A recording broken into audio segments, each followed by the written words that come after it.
3 वर्षांपूर्वी जेव्हा युक्रेन आणि रशिया यांच्यातलं युद्ध सुरू झालं, त्यानंतर युरोपियन युनियनसह सगळ्या देशांनी रशियासोबत व्यापार बंद केला आणि तेल खरेदी देखील थांबवली. साधारण फेब्रुवारी 2022चा काळ होता, जेव्हा भारत रशियाकडून आपल्या गरजेपैकी फक्त 0.2% कच्च्या तेलाची खरेदी करत होता.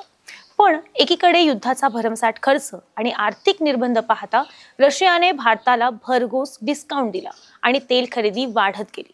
भारत जिथे फक्त 0.2% तेल खरेदी करत होता, तिथेच आता आपल्या एकूण गरजेपैकी रशियाकडून येणारं कच्चं तेल हे 45%च्या आसपास आहे.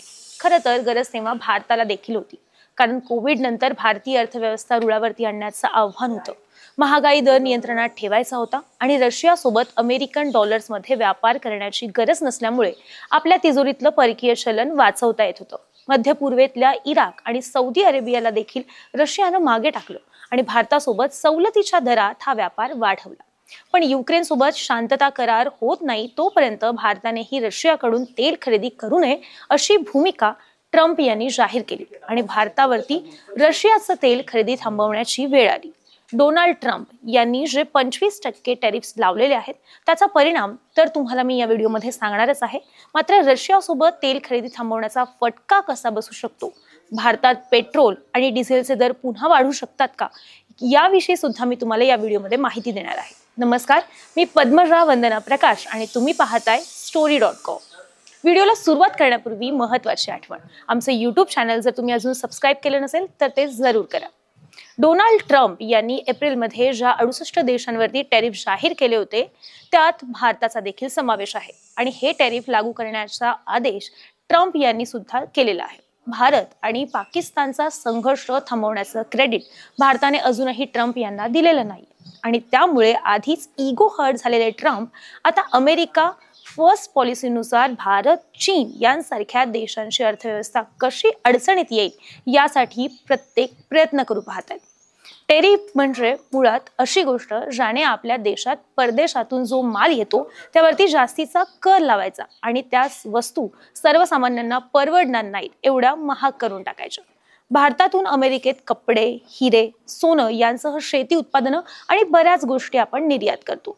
या निर्यात होणाऱ्या वस्तूंवरती जर 25% कर लावला तर या वस्तू अमेरिकेत 25%नी महाग होतील आणि अमेरिकेतील ग्राहक यापेक्षा स्वस्त ब्रँडला पसंती देतील.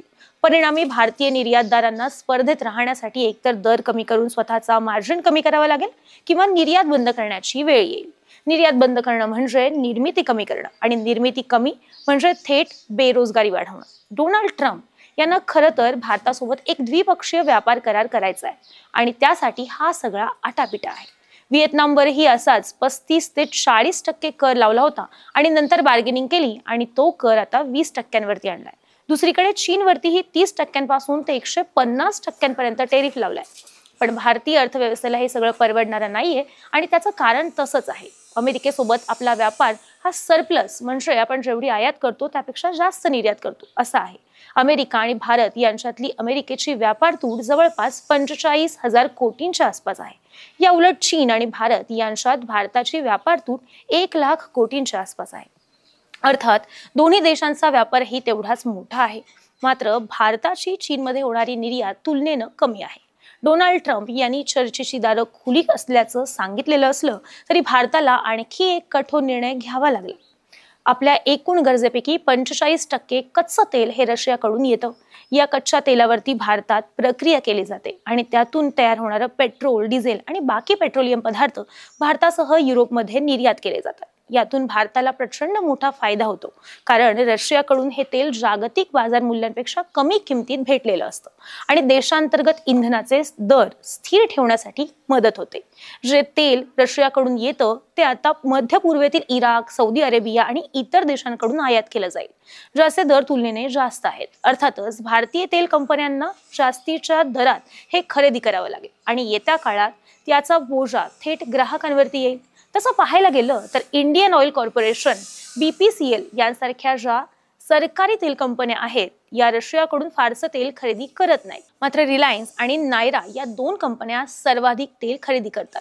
युरोपियन युनियनने गेल्याच महिन्यात नायरा एनर्जीवरती आर्थिक निर्बंध लादलेले आहेत आणि रशियाकडून तेल खरेदी कमी करण्यासाठी दबावही टाकलाय. रिलायन्सने जेव्हा रशियाकडून स्वस्तात तेल खरेदी सुरू केली तेव्हा रिलायन्सचे शेअर्स अचानक 34% वाढले होते. पेट्रोल आणि डिझेलच्या किमतीविषयी आजच तेल कंपन्यांनी कोणतंही स्पष्टीकरण दिलेलं नसलं तरी रिलायन्स आणि नायरा यांच्या अडचणी मात्र नक्कीच वाढणार आहेत. या दोन्ही कंपन्या आता पर्याय शोधतायत. भारत आणि अमेरिका यांच्यातला द्विपक्षीय व्यापार सध्या $190 बिलियन आहे, जो 2030 पर्यंत $500 बिलियन वरती नेण्यासाठी करारावरती सध्या चर्चा सुरू आहे. मोदी आणि ट्रम्प यांचे संबंध पाहता आपल्या फायद्याचा करार होईल असा आत्मविश्वास भारतीय अधिकाऱ्यांना होता. मात्र डोनाल्ड ट्रम्प यांनी सगळ्यांनाच चक्रावून टाकले आणि भविष्यात होणाऱ्या व्यापार करारात बार्गेनिंग करण्यासाठी आधीच टॅरिफ कार्ड वापरलं. अमेरिकेसोबत व्यापार करार झाला तर भारतीय शेतकऱ्यांसाठी महत्त्वाचे असलेले सोयाबीन, दूध उत्पादनं, इथेनॉल प्रोडक्ट यांना चांगला दर देण्याचं नियोजन होतं.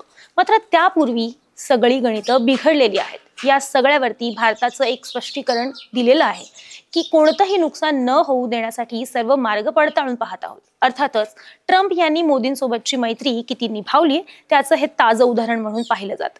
या निर्णयाबद्दल तुमचं मत काय आहे ते कॉमेंट्सच्याद्वारे आम्हाला नक्की कळवा. तुम्ही जर हा व्हिडिओ story.comच्या फेसबुक किंवा इन्स्टा हँडलवरती पाहत असाल तर पेजला नक्की फॉलो करा आणि जर तुम्ही हा यूट्यूबवरती पाहत असाल तर यूट्यूब चॅनलला सुद्धा नक्की सबस्क्राईब करा.